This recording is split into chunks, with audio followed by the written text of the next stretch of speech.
Have you ever wondered how two of the world's oldest religions, Hinduism and Islam, shaped each other's paths through centuries of rule, friendship, and conflict?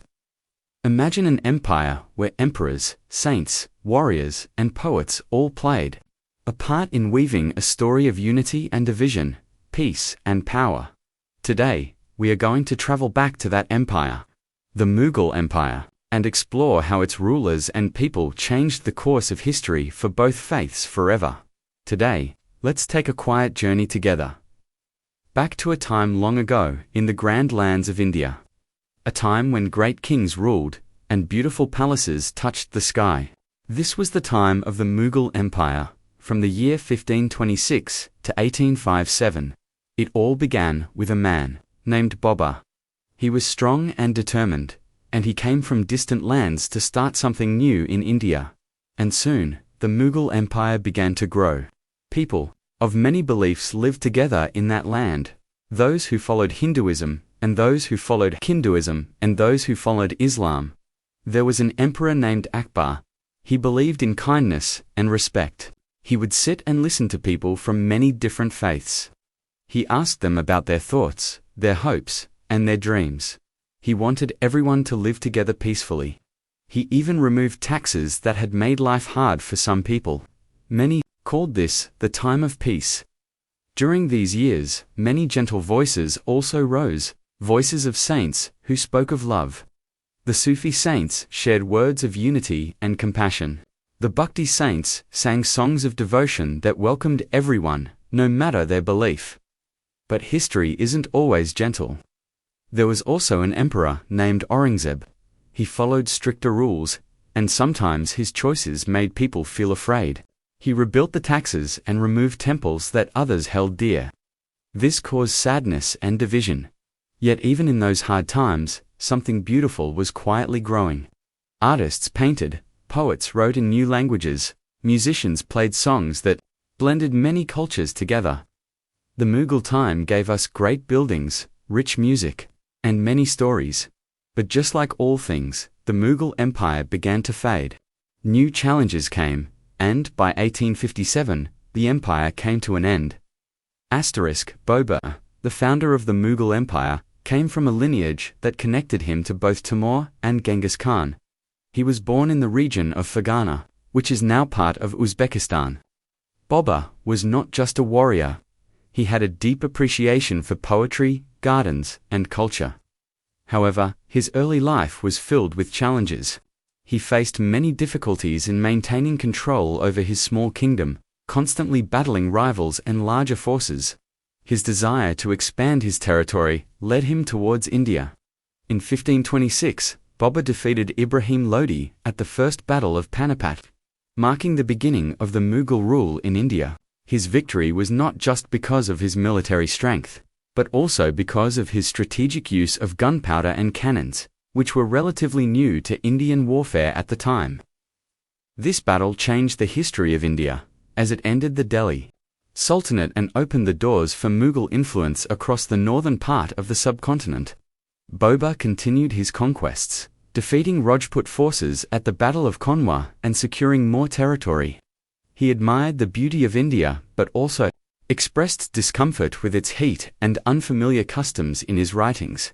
Despite being a foreign ruler, Babur began to lay the foundation of a new cultural era by introducing Persian art, architecture, and garden designs. His rule, though short, was marked by strong leadership and vision. Babur kept detailed notes of his experiences in his autobiography, the Baburnama, where he described not just his battles, but also the lands, people, and traditions he encountered. His reign created the base on which future Mughal rulers built their powerful empire, blending Central Asian, Persian, and Indian influences into a rich cultural heritage that shaped the history of India for centuries to come. Akbar, the grandson of Babur, became one of the most remarkable rulers of the Mughal Empire.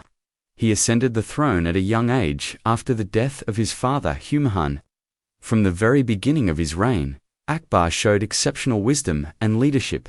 He expanded the Mughal Empire through successful military campaigns, conquering vast territories across India. However, It was not just his military achievements that made him famous. Akbar is widely known for his policy of religious tolerance and his efforts to create harmony among the diverse religious groups in his empire. He introduced a philosophy known as Sulh-i-Kul, which means peace for all. This policy encouraged respect and peaceful coexistence among people of different faiths, including Hindus, Muslims, Jains, Christians, and others. Akbar abolished the jizya tax, which had been imposed on non-Muslims, removing a significant burden from the Hindu population. He also appointed Hindus to high-ranking positions in his court and administration, including Raja Todar Mal and Raja Man Singh. Akbar loved to engage in conversations about philosophy and religion. He built a special hall called the Ibadat Khana, where scholars and religious leaders from different backgrounds gathered to discuss their beliefs and ideas openly. Akbar's curiosity led him to explore various faiths, and he even tried to create a new spiritual path called Din-i-Ilahi, which aimed to blend the best teachings from multiple religions into one. While Din-i-Ilahi did not gain widespread followers, it showed his desire for unity. Akbar's rule brought a period of stability and prosperity to India. His emphasis on justice, tolerance, and inclusiveness helped create a strong and unified empire. His reign is often remembered as a golden age of culture, art, and religious harmony, setting a high standard for future rulers in the Mughal dynasty. During the Mughal period, the Bhakti and Sufi movements gained remarkable influence across India. Both of these movements focused on love, devotion, and spiritual unity, offering a different approach from rigid religious practices. The Bhakti movement, rooted in Hinduism, emphasized personal devotion to a deity without the need for rituals or priests. Saints like Tulsidas, Mirabai, Kabir, and Suadas became prominent voices during this era. They composed devotional songs and poems in local languages, making spiritual teachings accessible to ordinary people. Bhakti saints often spoke against caste discrimination and religious divisions, urging people to focus on love, compassion, and inner connection with God. Their message resonated deeply with people from all walks of life, whether they were Hindu or Muslim. At the same time, the Sufi movement flourished within the Islamic tradition. Sufi saints, such as Khwaja Moinuddin, Chishti, Nizamuddin, and Sheikh Salim Chishti, attracted followers from different backgrounds. The Sufis emphasized love, humility, and selfless service. Their teachings encouraged people to look beyond external differences and seek unity with the divine through love and remembrance. Sufi shrines became centers of social and spiritual gatherings, where music, poetry, and prayer brought people together in shared devotion. The Qawwali music tradition also gained popularity during this time, offering a soulful expression of longing for the divine. Both Bhakti and Sufi movements created spaces where people from different religious communities could interact peacefully. These movements also promoted kindness, generosity, and acceptance, often challenging the strict religious and social boundaries of the time. Their teachings contributed to a more compassionate society, inspiring individuals to focus on inner purity and universal love. The impact of these movements continues to be felt in Indian culture, art, and spiritual practices, as they provided a message of unity during a complex and diverse period of history. Aurangzeb, the sixth Mughal emperor, ruled for nearly 50 years and is known for his strict religious policies and conservative approach. Unlike his predecessor Akbar, who promoted religious tolerance, Aurangzeb followed a more orthodox interpretation of Islam. He reintroduced the jizya tax on non-Muslims, which had been abolished earlier, placing financial pressure on many Hindu communities. He also enforced Islamic laws known as Sharia more strictly across his empire. His rule saw the demolition of several Hindu temples, which caused deep resentment among many Hindus. Some of these temple destructions were driven by political motives, particularly against rebellious rulers, while others reflected his commitment to religious orthodoxy. Aurangzeb's reign also involved many military campaigns aimed at expanding Mughal control over the Deccan region in southern India. However, These campaigns drained the empire's resources and stretched its armies too thin. His wars against Hindu kingdoms like the Marathas were fierce and long-lasting. Leaders like Shivaji resisted his rule and became symbols of Hindu resistance against Mughal authority. The Marathas' growing strength posed a serious challenge to Mughal power, and their revolts weakened the empire from within. Aurangzeb's policies created sharp religious and political divisions within the empire. Many of his Hindu subjects felt alienated and oppressed by the heavy taxation and restrictions. His harsh approach led to rebellions not only from Hindu rulers but also from Sikhs and even some Muslim factions. Despite being a deeply devout ruler who lived simply and focused on religious duties, his reign is often remembered for its intolerance and the decline it triggered within the Mughal Empire by the end of his reign. Although the empire had expanded to its greatest territorial extent, it was left fragile, financially exhausted, and politically unstable, setting the stage for its gradual collapse in the years to come. Despite the religious tensions and conflicts under certain Mughal rulers, the era witnessed a remarkable fusion of Hindu and Muslim cultures that left a lasting legacy in India. The Mughal period became known for its unique blend of Persian, Central Asian, and Indian influences, shaping architecture, art, language, and music in distinctive ways. One of the most visible examples of this cultural fusion is seen in Mughal architecture. Magnificent structures like the Taj Mahal Fatehpur Sikri and Humayun's tomb display a harmonious mix of Islamic and Hindu architectural styles. These buildings often featured domes, arches, intricate carvings, and motifs inspired by both religious traditions, creating spaces that reflected shared artistic values. Language also became a symbol of this blending. The Mughal court promoted Persian as the language of administration and high culture, but over time, a new language called Urdu emerged. Urdu combined elements of Persian, Arabic, Turkish, and local Indian languages, and it became widely spoken among people of different backgrounds. It was not only a practical means of communication, but also a vehicle for poetry and storytelling that resonated with both Hindu and Muslim audiences. In the field of music, Mughal patronage brought together Indian classical traditions and Persian melodies. New musical forms flourished, including Qawwali and Khyal, which drew from both Sufi devotional practices and traditional Indian ragas. Court musicians and poets composed works that blended themes from Hindu epics and Islamic mysticism. Even in daily life, people adopted each other's customs in clothing, cuisine, and festivals.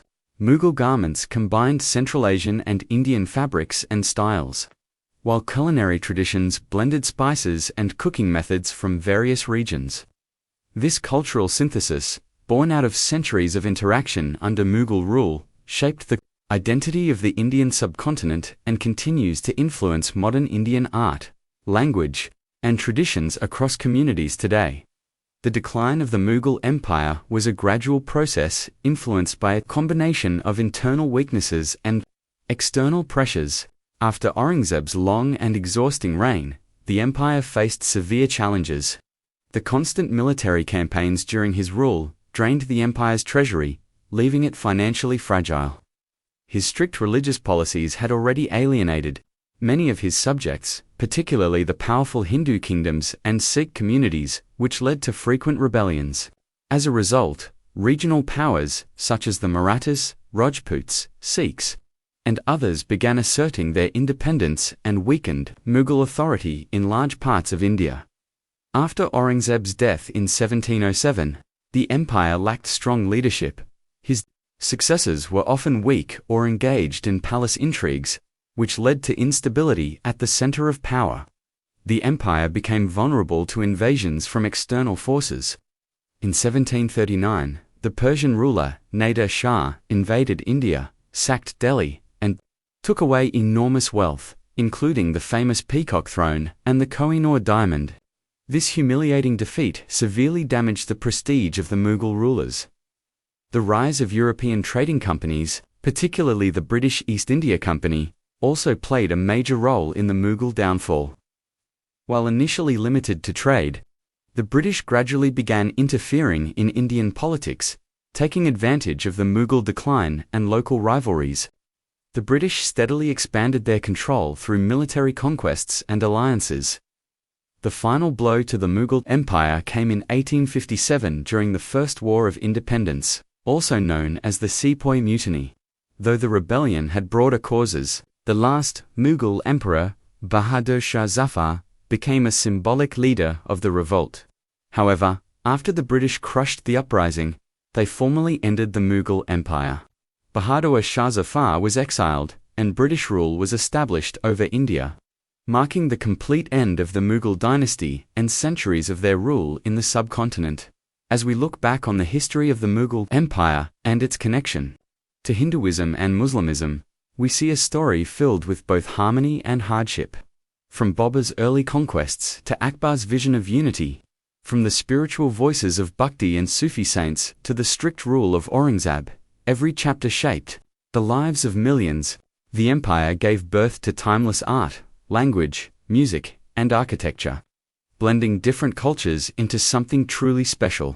Yet, it also faced deep struggles, with religious tensions and political battles weakening its foundations. In the end, the Mughal Empire teaches us that history is not just about kings and wars, it is also about people, their beliefs, their hopes, and their choices. It reminds us how kindness and understanding can build bridges, while division and intolerance can break them apart. The lessons of this era still echo today, showing how respect for diversity can create lasting beauty, even in the most challenging times.